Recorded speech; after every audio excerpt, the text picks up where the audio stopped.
Hello, everybody. Welcome back to Being the Odds. It is Sunday, January 5th, 2025, and we are back with our best bets of the day. If you're new to the channel, my name is Zach, and welcome to Being the Odds. Let's recap yesterday's results. So yesterday, because of how we split up our bets in comparison to NFL and college basketball, NFL and NBA, we had a slight winning day on the units, but 5-5 yesterday. Under 48.5, Cincinnati and Pittsburgh, nice win. Chase over 92.5 receiving yards. Told y'all they're going to target Chase a million times, and they did. That was a win. Zay Flowers just got hurt in the first quarter. I mean, what are we going to do about that? I mean, the kid got hurt. Then what was very funny was George Pickens, 67.5 receiving yards over. We all lost that one, obviously. That was one of the worst games I've ever seen a wide receiver play. If you actually watched this game, it literally was one of the worst performances I've ever seen. First play, they threw a screen pass to him. He got stopped at the line of scrimmage. Okay, whatever. Sometimes it happens. The next time he got targeted, he just could not get separation against Joey Porter Jr. The next time he got targeted, they threw a deep ball to him. Russ dropped it right in the bucket. If he catches it, it's like a 45-yard game. A 45-yard game, we're looking good. And then it gets poked out, and he just drops it. Okay, damn, that blows. But we still got a lot of time left. His next target, 15 yards over the middle, wide open, hits his hands, boom, straight on the ground. Absolutely, I mean, just another drop. And then on the drive that they had a chance to go and win the game at 19-17, he had another huge drop that would have been 15, 16 yards. I mean, it was one of the worst games I've ever seen a wide receiver play.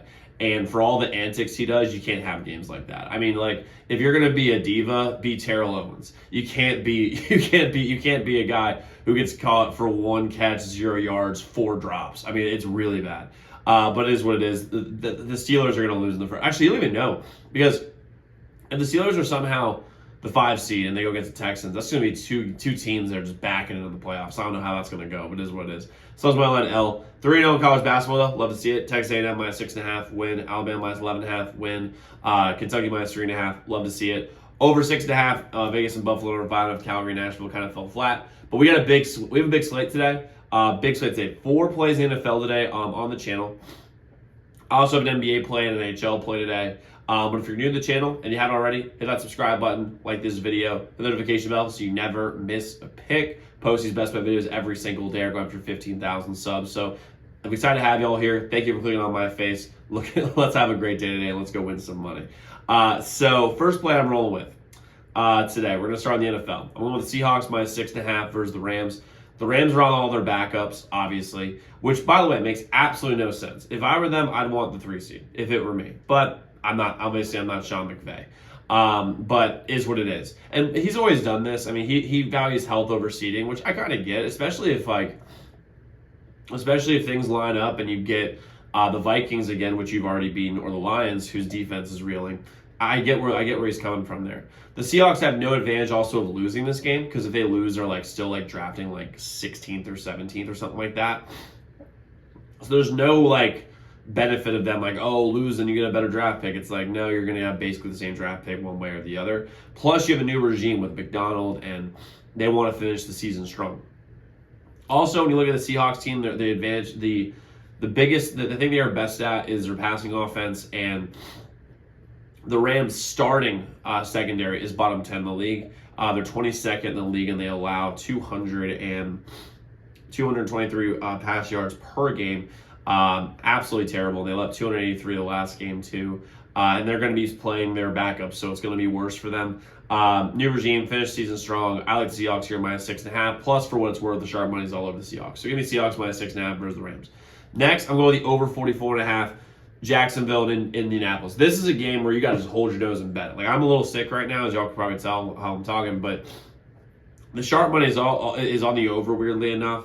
And I really think this is why. First off, Flacco is starting, and Steichen is going to make sure that Flacco looks great, maybe his last regular season game ever. And he's going to throw the ball 1,000 times in this game. And Jacksonville, you guessed it, is the worst in the league in defending the pass.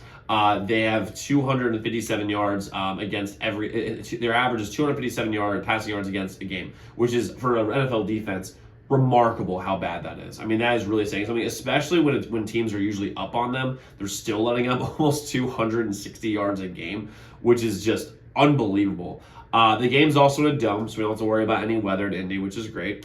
Mac Jones doesn't look horrible. Now, does he look good? No. He's the quintessential backup. But he doesn't look horrible. Burnsall's pretty good on their team. They got decent wide receivers. Also, both of these defenses are 29th and 31st in yards per game. I think this goes way over. Last time these two teams played, they scored like 85 points. I think the same thing happens today, especially with Jacksonville trying to lose. Their defense is going to be bad. In Indianapolis, I think they're going to try to win. Because they don't really have much of an advantage of losing here when it comes to draft seeding, when it comes to draft positioning. So I like the over 44.5, Jacksonville and Indiana. I think that in Indianapolis, I think this game goes way over. Next. All right, guys, we're going to get you back to the picks in just 1 second, but I do want to let y'all know on our website, zdnbets.com/picks, we have 4 members-only best bets day after another members-only winning day yesterday. You get this all, like I said, zdnbets.com/picks. Website link in the comments below. 3 NFL plays, 1 NBA play. Now let's get you back to the free picks. Oh, boy, that's another disgusting one that I put on here. The Bears, plus 9.5 versus the Packers. First off, it's hard to blow out divisional opponents, although the Bears, they're very good at getting blown out. But this game is one of those games where I think the Bears are going to keep this game close. I don't think they win it, but I think they keep it close. Jair Alexander for the Packers is out, and that's going to obviously help the Bears' passing game. And the linebackers for the Packers, they're very good against the run, but they're not good at guarding tight ends. Cole Kmet should have a really nice game. The wide receivers for the Bears should have a good games as well, because with Jair out, they're very, very thin in the secondary. Even if the Bears were to lose this game for draft positioning purposes, they're still going to be picking like 9th or 10th, which doesn't really matter. If they win, they maybe go to like 11th. There's really no difference here. And also there's a possibility here that the Packers are scoreboard watching, because if the Skins jump on the Cowboys, if they do, then the Packers may just pull all their starters out and just rest and just be resigned to the 7th seed. I think the Packers-Eagles is actually a really good matchup. I think the Packers can win that game, personally. I am a resident Eagles hater, but I will say is I genuinely think they could, especially if Jalen Hurts is still out, which, that could happen. Who knows? Probably not, but is what it is. Plus, the Bears are getting 9.5 points, and the Bears have not won a road game on a Sunday since 2021. Maybe that streak comes in today. I like the Bears here. We get 9.5 points in Green Bay. Give me the Bears plus 9.5 versus the Packers. Next, we're going the Broncos, minus 10.5 versus the Chiefs. Now listen, I understand that everybody wants the Chiefs to win this game. I get it. So do I, by the way. It would be so much more fun if the Bengals got in. Holy shit, it'd be so much more fun. It would be infinitely more fun if the Bengals were in instead of the Broncos.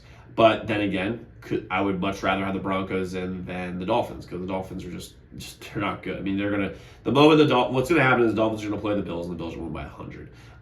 But the Broncos, they're going to win this game. The Chiefs are playing their backups, and they can't even get out of Kansas City like the Broncos can. The Chiefs can't, because of icy conditions. They're playing, I'm not sure if it's still there right now, but they tried to take off yesterday, and they can't even get off the fucking ground because of how icy it is. So they're going to get to the game late. The Broncos lost in heartbreaking fashion, and they go out there and they smoke them and they blow them out. The Sharps are on the Broncos today. Right now, it's one of the best splits of the whole slate on Sunday. As of right this second, I'm pulling my spreadsheet right now. It's 22% of the bets, 35% of the money are on the Broncos minus 10.5. This number has steadily risen up. Makes sense because, again, the Chiefs are playing their backups. So I like the Broncos here, minus 10.5 versus the Chiefs. I think they win this game by like 14 to 17 points. Next, we're going to jump to the NBA. Got the Rockets minus 4 versus the Lakers. The Lakers are just straight trash. They don't have a good roster. The Rockets are going to bounce back after a really bad game against the Celtics. Ime Udoka is a fantastic defensive coach. He's going to get them going for this game. Rockets are also one of those teams that actually care about the regular season because they've been bad for so long, and then they win this game by a lot. And then we're going the under 6.5, New York and Chicago. Chicago's been under team this whole year. They have literally no talent on offense whatsoever. And the Rangers they just let up 7 goals, so their coach is going to be all over them about defense. After yesterday, by the way, the Caps, they're the ones who put up 7 goals yesterday on the Rangers. Love to see it. 26-10 on the year, 28-10 on the year. Love to see it. Also, Ovi, 19 goals in 23 games. Love it. But at the under 6.5 for New York and Chicago. Now, I might be adding a NFL player, too, a little bit later today. Maybe a little bit of a touchdown parlay. Who knows? A little incentive-laced parlay. If I do, I'll post it on my Twitter. My Twitter's in the description below. But guys, go lock in those picks. Let's go win together today. Let's go make some money. I'll see you all tomorrow.